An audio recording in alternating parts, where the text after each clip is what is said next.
Welcome to another episode of Eat and Drink Real Estate Podcast. My name is Scott Burgess. Today I am with the venerable Marki Lemons and her son, Skyler. Yep. How are you today? I'm pretty good. How are you doing? Good. Well, I am so glad you were out here. I'm glad I came out here. You know what? We go back, you said 15 years, but I'm going to take us back to 2006, right? Okay.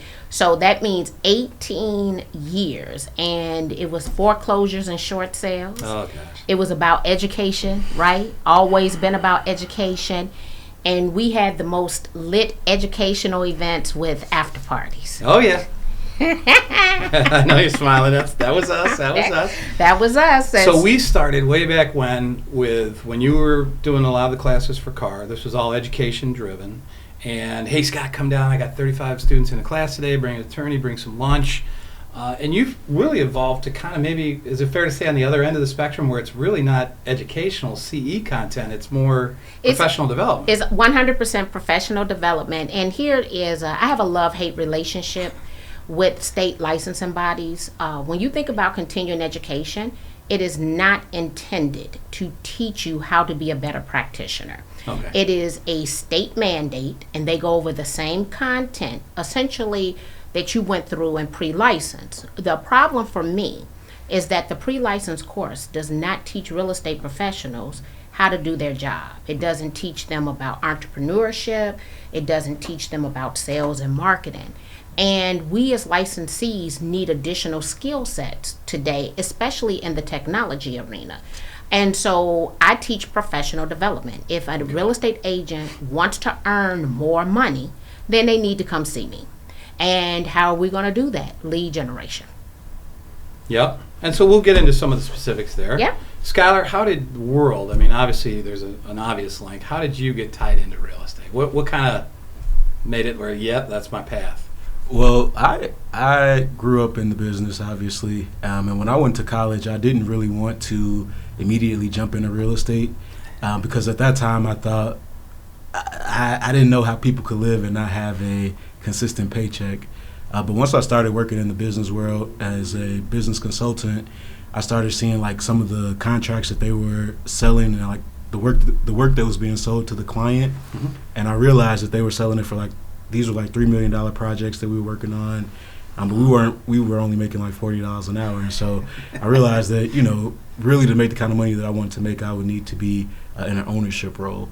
Yeah. And then that's kind of when I got licensed and I was doing a dual career for a second there. Yeah, and so it's more that entrepreneur kind of I run my business and leave me alone kind of thing. Absolutely. But Skyler is leaving out a very big part of the story. Skyler declared at the age of 7 that he was going to be a realtor. Oh. And we made a deal. If he went to college, I'd be willing to support his entrepreneurial endeavors. So I remember when the light went off for him, we were rehabbing a house. And there was some type of, probably shouldn't say this, but there was some animal feces on the carpet. And Skyler is the child, I swear the bottom of his shoes didn't get dirty. And we walk in this house and he look around and he steps over the poop in the floor. And he says to me, Mom, all you had to do to this house is, and that's when I saw the light go off. And so Skyler's a 6th generation entrepreneur. I'm a proud Chicago 5th generation entrepreneur. And that was around the time he was frying chicken up at Lamb's Barbecue with his great grandfather. Yeah, and I would say like before that, I would go in people's house and I would always like get pulled aside. Like she'd be like, "Don't say nothing," So that definitely critique. Yeah, don't say nothing. Don't say nothing until we leave. You know, keep your comments to yourself. So. I think that definitely was a turning point because even when I'm with clients, a lot of people really just don't see the vision for a property that's not, already done. And so it's always like, trying to explain it to them. I feel like I do that a lot now. Just like, oh, well, once you do new floors and new kitchens and things of that nature. Well, you got to have the vision because if I don't, you got to help me. I'm going to laugh. We had one client, she would not go see a property if Skyler was not available because we had a listing sheet and it's you have the 1.1 The number before the point is the full baths. The number behind the point is half baths. Yeah. So we go on this one property and it's 2.0, which means it's supposed to be 2 full baths. He grabs the sheet, he looks at it, and he goes in the bathroom, closes the door, comes back out, looking around. She's like, "What's wrong, Skyler?" He was like, "This sheet is incorrect. This is not 2 full baths. This is 1.5 baths. It should read 1.1. And she declared on that appointment, "I'm not going to see nothing without Skyler." Now, who made him the 7-year-old expert? So you've had all these years to cultivate that. Well, that's fantastic. That's hilarious. You gotta love it. So talking about the classes that you teach, lead generation, obviously, just in the short time we've been catching up here, a lot. That sounds like that's kind of your wheelhouse, right? How to bring that business in. Is there a specific program that you're focusing on for that type of production? Well, I will say prior to November the 30th, 2022, it was kind of Facebook, LinkedIn, Instagram. Mm-hmm. Ever since the first week of December 2022, we've had a very strong focus on artificial intelligence. Okay. To me, artificial intelligence is the greatest business tool in history. But most recently, Skyler, who wanted to focus on Instagram, pulled me aside to have a talk with me. And after he told me what to do, how to do it, yelled at me, corrected me, told me I was doing it wrong, sent me text messages asking me what was this I just posted. I said, "Oh my God, are you coaching me through Instagram?" And so now, of all the programs, and I have over 125 courses, 25 courses are focused on artificial intelligence, but the latest, greatest course is leveraging Instagram for lead generation, where both Skyler and I have generated over 100 leads in 7 days to 2 totally different audience with no ad spend, leveraging free tools. Wow, no ad spend, huh? 0 ad spend. Fantastic. Yes, greatest thing since sliced bread. So Skyler, as someone who's newer in the business, do you think that approach is something that folks can kind of latch on to easily? Is it something that's like, yeah, this is, maybe for your generation it's more common sense than say it is for mine, but is that something you feel that like, yeah, this is something that anybody can do? Absolutely, I do feel like that. Okay. And another thing, I was on Instagram and I saw that the new content creation is actually education. Okay. So anybody who wants to get on a social network and really teach somebody something, I think that is wide open right now more than ever to do so. And it's easier. And Marki, do you find the folks that are, what sort of, if they're coming to you for this lead generation, is there some kind of like preconceived notion that folks out there might have about it? Do they kind of have some of the same fears coming into that, or some projections on what it'll be about, and you kind of dispel that stuff? What do you see? Well, I love to dispel. I think that most people do not understand the reason that I use social media and have always used social media is because consumers are willing to tell us all their business in real time for free. Okay? That'll be first and foremost. And that we as real estate professionals need to have a customer relationship management system where we are nurturing those relationships. So if I'm on Facebook, I'm generating leads on Facebook. If I'm on LinkedIn, I'm generating leads on LinkedIn. If I'm on Instagram, I'm generating leads on Instagram. But what most real estate professionals don't understand is the content creation aspect, right? Okay. And that it is not a one-hit wonder. It is something that they need to do every single day. So think of it as fishing. I need to fish every single day, and I have all of these different pools, right, that I can, or rivers, that I can fish in. But I have to get up. I need to put some bait on there, right? I need to go cast, right? I got to cast in order to be able to catch. And the consistency part is what throws most people off. What did you tell me? Real estate is about doing what? Boring things consistently? Yeah, I think that you have to be boringly consistent. Boringly consistent, in real estate, yeah.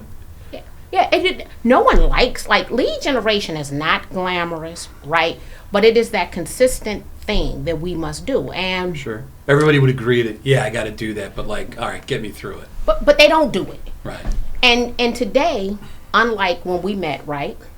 A person could initiate an effort and we might not know if they were initiating this effort. Okay. Right now, 100% of 100% of all real estate transactions will use the internet. And 90% will be from the palm of the hand, so from this mobile device.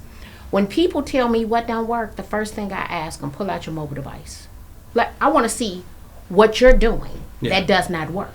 And let me be clear, they're not doing anything. That's why it's not working. Because I can see what you're doing. Yeah.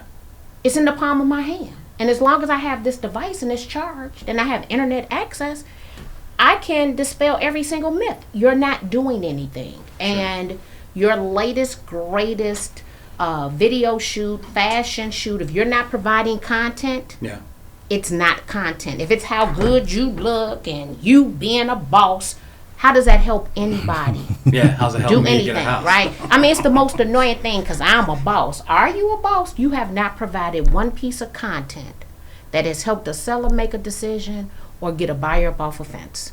Okay. How are you helping consumers buy and sell real estate? And can we go on and say what you are? Yeah. You are usually the Chicago real estate Grant King. Oh.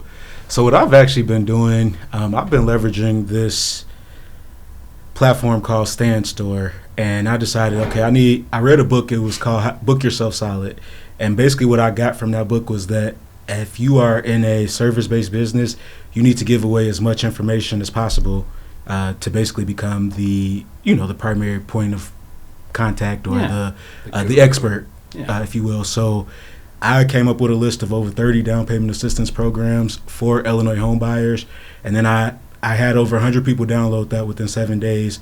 The way I do it is I just go out 3 times a month. I visit 10 properties. Okay. I record the properties, and I'm basically teaching people how you can buy this property with little to no money down. And so I'm walking them literally through how I would structure the deal. We would get $8,600 from this grant program. We would request this amount from the seller. That would leave you needing to bring X amount of dollars to the closing table.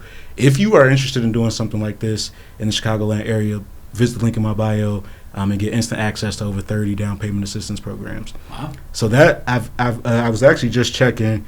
I started that right before Christmas.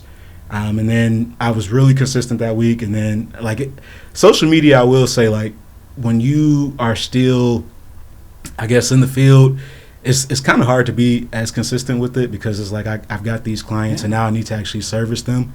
Sure. But I've gotten over 215 people to raise their hand, give me their name, email, phone number. And then I've had over 700 people visit the landing page. And so I would say that video content has really done a lot. Yeah, especially in the last month. Is there, from what both of you are saying, is there any kind of once you've got content out there or trying to generate that lead, is there something important that's hey, here's step number 2? Is there something that you make sure you follow up with them on this kind of thing? Right. So when I first set up the Stand Store, I was getting people, and then I wasn't asking for their phone number. So I was getting people, and they were booking, but I didn't have any way to contact you. So if I couldn't make this appointment, so then I would put it on there so that I could get their contact info. Then I realized that I just couldn't do that, calling 200 people all the time. So I made I set up an email sequence. So now when you opt in to get the down payment grant guide, first email, you're going to get the guide. The second email, I'm walking you through a scenario, how you can buy a $350,000 house with no money down. Okay. The third email, I'm telling you about this program that Associated Bank has, this program that Huntington has. I always have a reason to follow up with you because I'm always giving you basically an item of value. So potentially, if you got 30 different grant sources, you got essentially 30 different touches on somebody. Yeah. Spaced out however long or however soon you want to do it. Is that fair? Yep. Fantastic. And as a parent, getting your child's emails, right, and you're looking through them, and you're like, oh, I love the consistency. I love the follow-up. This is what I'm talking about, right? Mm-hmm. Because secret agents don't get found and closed mouths don't get fed. You got to consistently ask for the business. But you have to consistently remind people what it is that you do for a living. And what I like about Skyler, we don't use any of we use Instagram, right? Yeah, sure. But I don't use Stan Store. I use a totally different platform. He went and found a platform that fits his budgets and his needs. I will say Stan Store definitely allowed you to get out there fast, right? Because the setup was faster than using Kajabi. Yeah, so it was very user friendly. Okay. Yeah, so it's not one size fits all. There's a plethora of ways to do it, even a free way to do it, right? You use Google Forms, but you got to know how to set the Google Forms up. Yeah. And so just being consistent with the content. Okay. How many students would you say, is it fair to ask how many students you've gotten to do this with the number of leads or the number of students that are following you? Is that an okay thing to ask? Well, I've taught since 1993 over 1 million people. Okay. Oh, wow. Our Instagram class is new. Mind you, we both did this in the month of December. Yeah. Okay. I have testimonial folders of people who are implementing, and when people implement, then they do see results. And we're not talking about something that you have to wait a week for. When you look at the 215 leads, or I look at my couple of hundred leads, I can go through sheet after sheet after sheet. And within 10 to 15 minutes, you see your lead generation coming in. Oh. So this is not a delayed reaction. Yeah. Oh, wow. At the moment you Okay. fire it off and you post the content, you're instantly going to start seeing the leads come in. So if they do it, it will work. Like it comes back, well, it didn't work for me. Well, let me see the post. And I'm looking at the post, and I had one young lady, well, it's not working for me. I said, every other post you posted was this long, elaborate post. When it comes time for you to ask for business, you think 3 words are going to get it? That is not what will get it. So it's like they pick and choose which part they want to implement, and they don't implement it all. So I'm doing most of the program, but not all. And I think that when it comes to social media, where a lot of agents kind of fall short is that they're just saying, "Oh, are you looking to buy or sell? I've got down payment grants available," and then they standing there with their arms crossed. But it's never really you explaining to the consumer how that impacts them. Okay, so I've got these down payment grants available. We're going to get $10,000 from the bank. We're going to ask the seller for this. Once we do all of this, once you kind of walk them through the process, I think that they're more willing to give you their information. I've been really doing it on TikTok, and I've been out at listings, like showing my listings, and I've had buyers come with their agent, like, I know you from TikTok. I might be calling you. You know what I'm saying? Yeah. So it's like, I think that we have to make sure that if you're going to use social media, it's less about whether or not you got a haircut or what outfit you have on. It's really more about what are you giving to the consumer. As opposed to letting them react to what you're saying. I just gave you 30 grants. I just gave you 30 grants. And then they're not gonna. And when I call them, because now I have your contact info, they're in the car, oh, turn that down. This that guy I was telling you about. This is the guy, so it's like they respect me as the person that knows everything that I'm talking about. The guru. Yeah. It's fantastic. So what kind of time commitment are folks, so if somebody buys in and says, okay, Marki, Skyler, I got it, I'm going to try this. Like, what is that, if I were to say that, what kind of time commitment am I looking at to do the work? Like, is this a long process? Is this something fairly quick? What? So you would have to decide really how you want your content to look.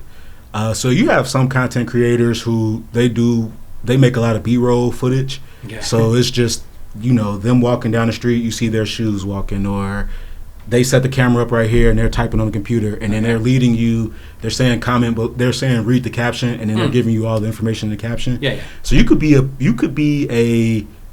that type of content creator, or you could be a more interactive content creator like how I am, where I go out 3 times a month.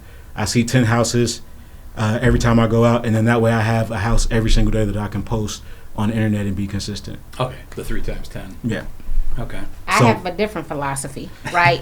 I believe that every real estate agent should set aside 2 hours per day for the purpose of content creation, whether it's Instagram or not. So for every $100,000 that a real estate professional wants to earn, they need to put out 1,000 words or 1,000 words in value of content. Okay. Keep in mind that a picture's worth 1,000 words. Sure. 1 minute of video content is worth 1.8 billion words. So every single day, we need to put out 1,000 words of content for every $100,000 we want to earn. If not, you're not in the palm of the hand when the consumer goes to make the decision, right? And so it is so easy to now leverage artificial intelligence in order to put that content out. And going back to what Skyler said, you got to have follow-up systems, right? Sure. So what do your email follow-up look like? So I have numerous funnels and I have numerous follow-up campaigns, because when you come in, I need to continue to talk to you, right? Sure. The more I talk to you, I stand out as first in mind, because I don't want you to act like you don't know what it is that I do for a living. Right. So these are just some of the things. We are in the content creation business. We live in an attention society. And if we're not gathering the attention, someone else is. So is that 2 hours? Is that a fair starting point? I mean, that's going to get you what you're talking about there. If somebody religiously, Monday through Friday, Monday through Saturday, said, "Hey, 2 hours a day," they can easily do what you're talking about, right? Yes. I mean, that's no ifs, ands, they can do it. Okay. And the thing is, they're going to see that instant gratitude. So let's kind of break down some numbers. Skyler, how many followers do you have? And this is actually funny. So right now I am up. We're going to give you some real numbers. 3,255 followers. But really this time 2 weeks ago, I probably had like 2,700 followers. Oh, wow. I posted this one video. See how you can buy this home with only $2,800 down. And it's got... Let me show you how you can buy this home with only $2,800. It got 21,000 views. Wow. 626 likes, and then I got like over 500 followers from that one video. So think about this. So 10 times more people than he has followers seen it.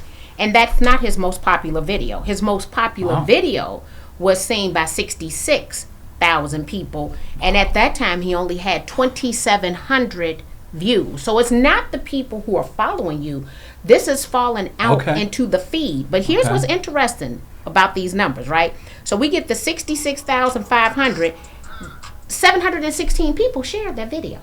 So now he's in 716 other video feeds. New people that aren't necessarily directly following you. And that's where the leverage is, right? That's where the leverage is. That makes sense. And so he's been more consistent since the 66,000. Now, this is what happened. So he coached me. We went to the dealership. He coached me. We went to breakfast. Right.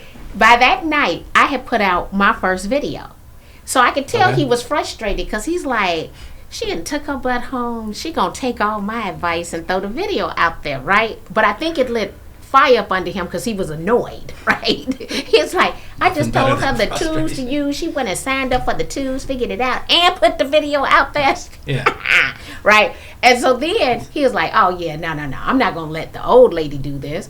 Let me come behind her. And his video received substantially more views than my video did, right? Oh, wow. And he has fewer followers because it resonated more with his audience needing to have some form of grant down payment assistance in order to get their real estate transaction done. Sure. Now, is there a type of, when you say that, what triggers in my mind is there a type of content that's better? I mean, is everybody going to find like a different kind of, I don't want to say niche, but like a different aspect of, like, obviously you're going down one path of these grants and everything else. Is somebody else going to find, could I take that path, I guess is what I'm saying, or do I need to find my own?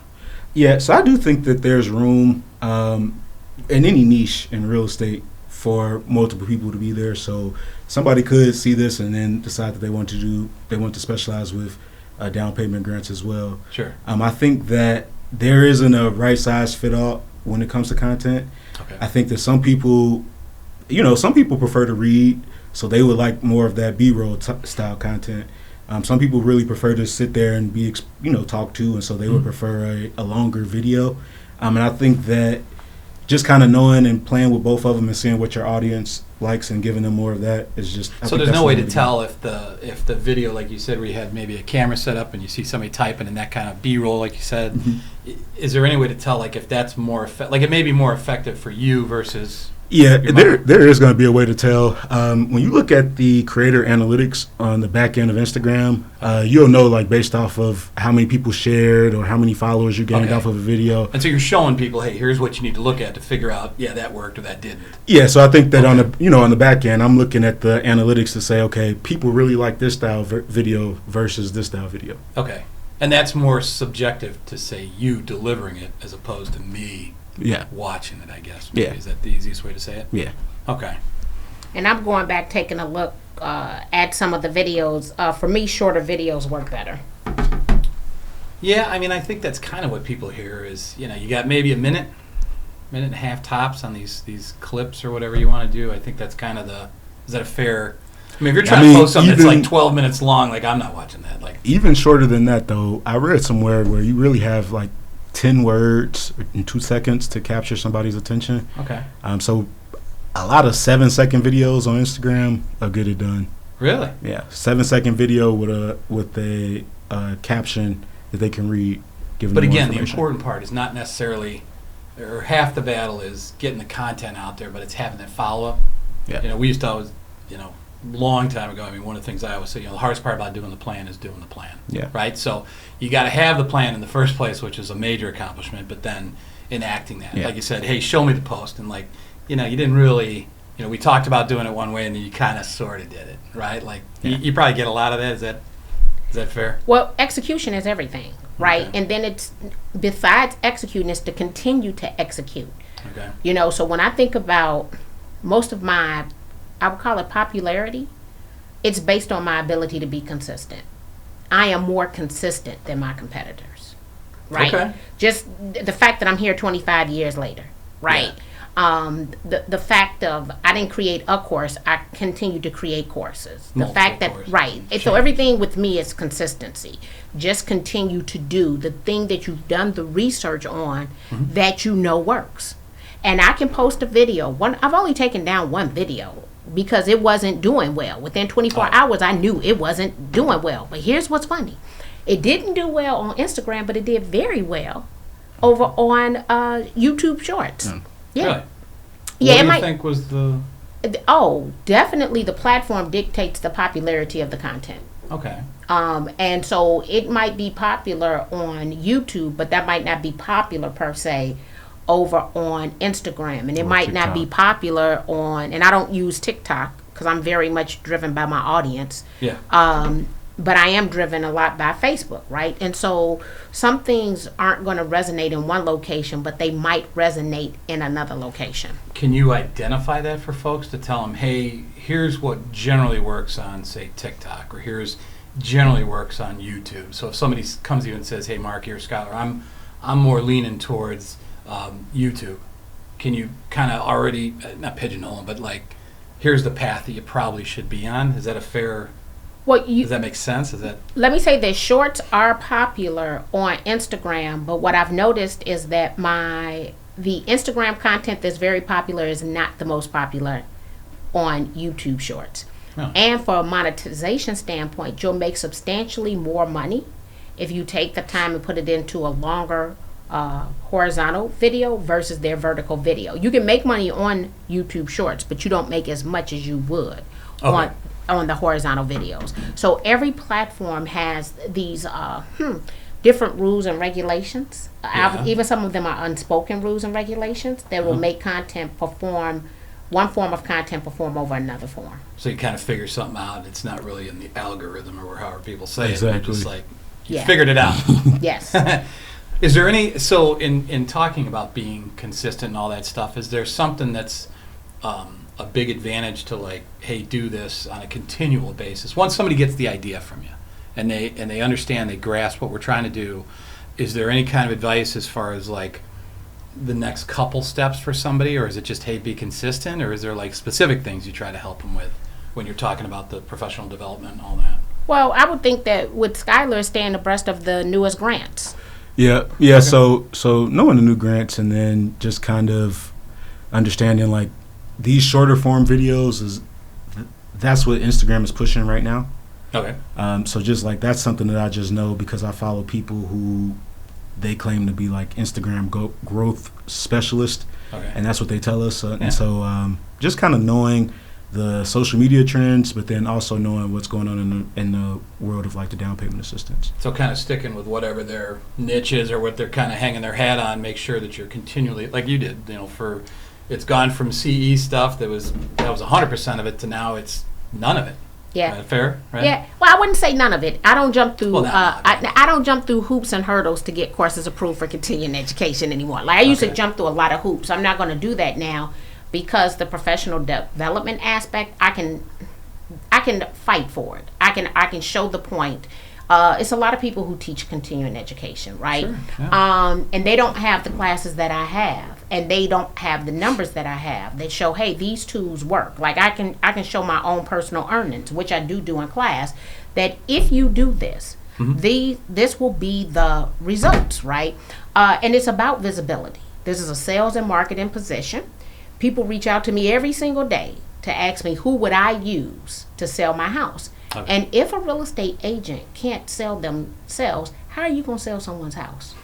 True. Right. Like if you're doing it's funny when you say job, it because it just seems so obvious when you say it like that. But like, yeah, if you're doing a piss poor job selling yourself, right? How can you tell How can you tell? When you tell me, oh, that sounds salesy. Do you think that a seller wants to hear that nonsense? Yeah. When it comes to their house sitting on the market, they want you to pull out salesy.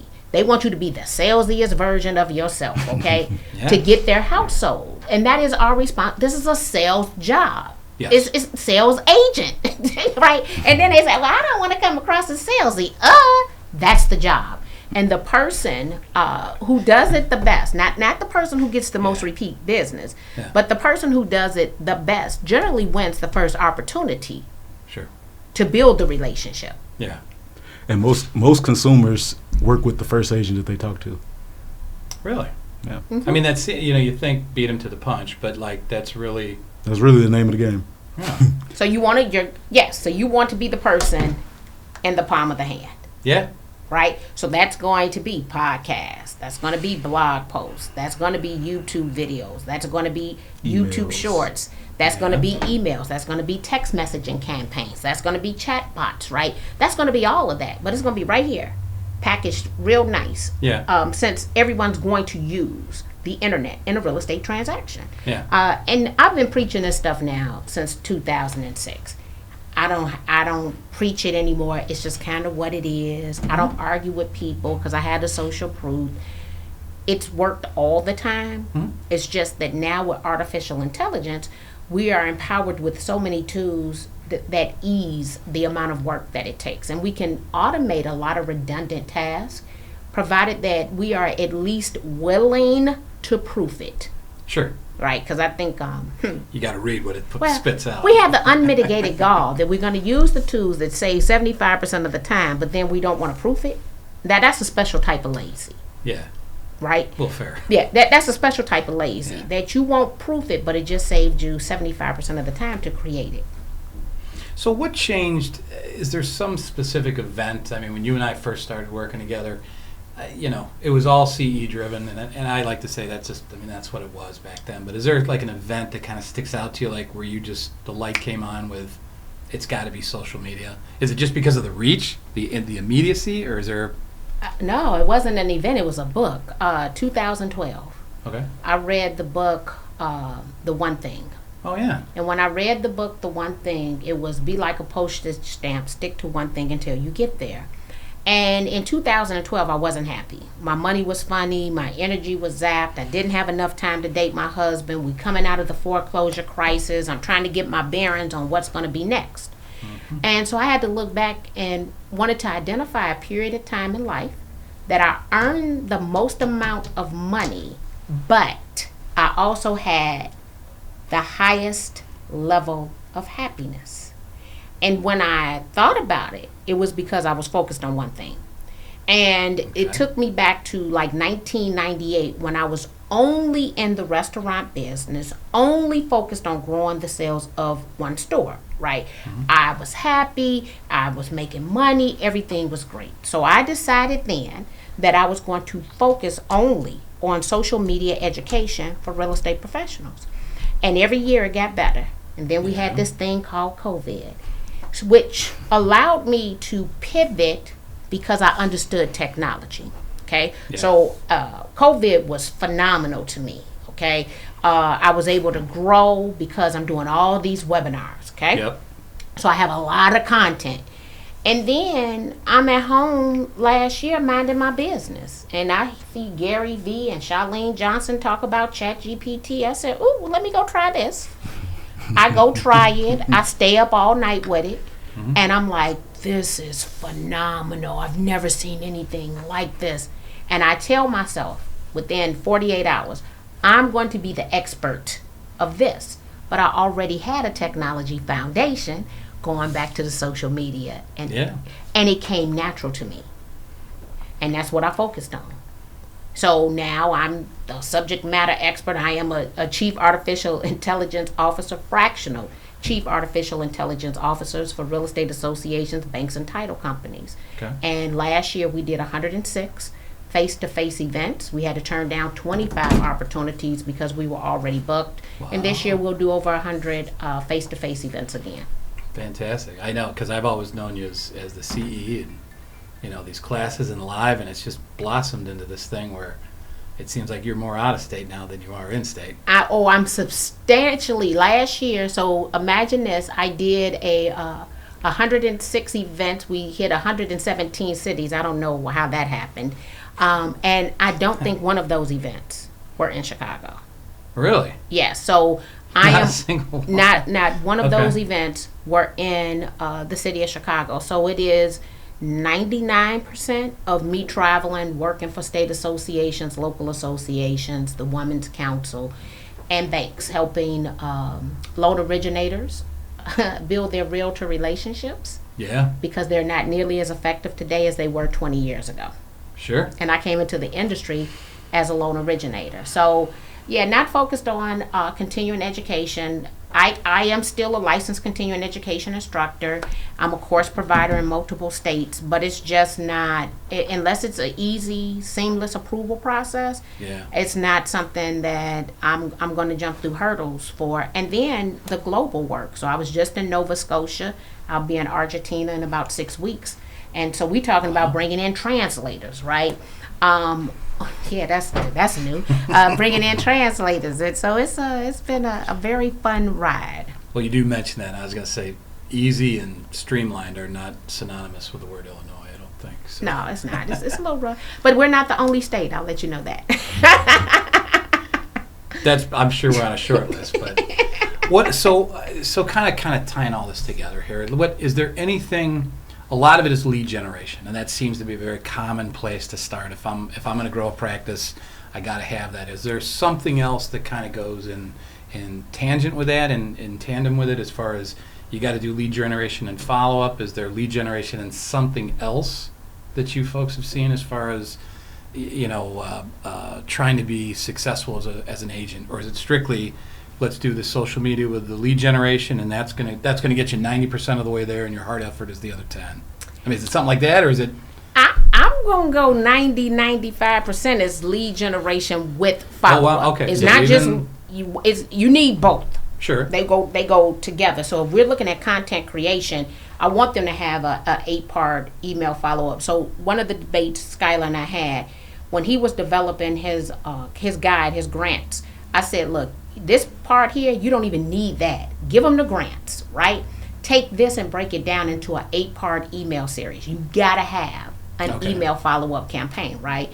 And he took it and he added some more content to the guide, and he did a email content. So let me just say this: if I was going to look at what are the other things that I do, Yeah. I am still very much a social butterfly. So I was a social butterfly before social media. And I don't think people, they think social and not social, right? Social butterfly, okay? Well, physical events are done for the most part, other than. Well, but I'm at a lot of physical events. So what I intentionally do is put myself where my bosses are. Okay. So there are certain events that I'm going to attend on a national level that my bosses are going to be at, and I'm going to be present so that I can meet them face to face, Yeah. so that they see the real Marki, the true interaction. So there are 4 to 5 events every single year I'm going to be at, because that is where my bosses are going to go. I make it very easy for people to do business with me. So it means nothing to have all of these systems set up and you're difficult or you're complex or it's not easy to communicate with you. Yeah, No, yeah. it's just what it is, right? Yeah. So I pride myself. I'm the person who will come up with a solution. I'm the chameleon in the transaction, right? But they already know what they're getting, okay? Yeah.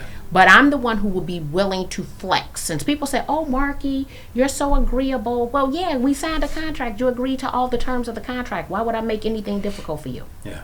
Not trying to add anything to it. No, absolutely not. What do you do? I don't do. Oh, I send a couple of cards a year. Sure. But yeah, I think you keep an updated website. You consistently put out content. You get people in your customer relationship management system, and you be the solution to their problems. All right. So what, with all this good stuff, so what is the easiest way to get in contact with you? Because I'm sure people are going to hear this and say, okay, Marki, you got me. Skyler, I'm in. What is my next step? What do we do? Okay, so you can follow me on Instagram at Skyler Lemons Real Estate. That's the same name on TikTok. Or you can email me at info@skylerlemons.com. And I'm pretty responsive. So people DM me, they send me their number, I pick up the phone, I'll give them a call. Proactive, not reactive. Yeah. Fantastic. Marki, what's the easiest way? I tell everybody if they spell my name correctly, they will find me. I am the only Marki Lemons in the world. I'm on a plethora of platforms. So Marki Lemons, Lemons. Fantastic. Well, I thank you both for coming out here. This is some awesome, great information. Well, thank you for having us. Thank you. Great. Thanks, guys. All right. Thank you.